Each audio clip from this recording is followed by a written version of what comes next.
நம்ம ஆளுங்கெல்லாம் படிச்சுட்டு நம்ம யாரும் நார்த் இந்தியால போய் வேலை பண்றது இல்ல, ரிவர்ஸ்ல நடந்துகிட்டு இருக்கு. அதாவது நார்த் இந்தியால இருக்கிறவங்க எல்லாம் தமிழ்நாட்டுக்கு வந்து வேலை பண்ணிட்டு இருக்காங்க. அவங்க தானே தமிழ் படிக்கணும். இது என்ன லாஜிக்குன்னே எனக்கு புரியல. எதுக்கு தமிழ்நாட்டுல வந்து வேலை பண்ற அளவுக்கு நம்ம தமிழ்நாட்டை டெவலப் பண்ணி வச்சிருக்கிற நாம அங்க போறதும் இல்லை இல்லைங்களா? நாம எதுக்கு வந்து ஹிந்தி படிக்கணும்? எனக்கு அந்த லாஜிக்கே சுத்தமா புரியல. அவங்க ஏன் இப்படி பண்றாங்கன்னா மூணாவது ஒரு ஆங்கிள் பண்றாங்க. அது மூணாவது ஆங்கிள் என்ன, இது கம்ப்ளீட்டா பொலிட்டிக்கல் ஆங்கிள். பொலிட்டிக்கல் ஆங்கிள்னா என்ன சொல்ல வரேன்னா, இப்ப வந்து பிரைம் மினிஸ்டர் இங்க வராரு.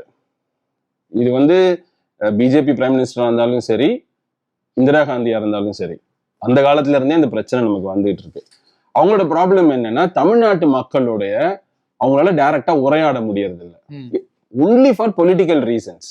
பொலிட்டிக்கல், அதாவது அரசியல் காரணங்களுக்காக மாத்திரமே அவங்க தமிழ்நாட்டு மக்கள் டைரக்டா உரையாட முடியல. அவங்க வந்து அங்க என்ன பேசுறாங்க, இங்கிலீஷ்ல பேசுறாங்க, இல்ல ஹிந்தியில பேசிட்டு ஒரு தமிழ்ல ஒரு டிரான்ஸ்லேட்டர் வச்சுட்டு பேசுறாங்க. மக்களுக்கு வந்து கனெக்ட் ஆக மாட்டேங்குது. அவங்க இந்த மக்களை வந்து அடக்கி ஆளணும் அப்படின்னு நினைக்கிறாங்க.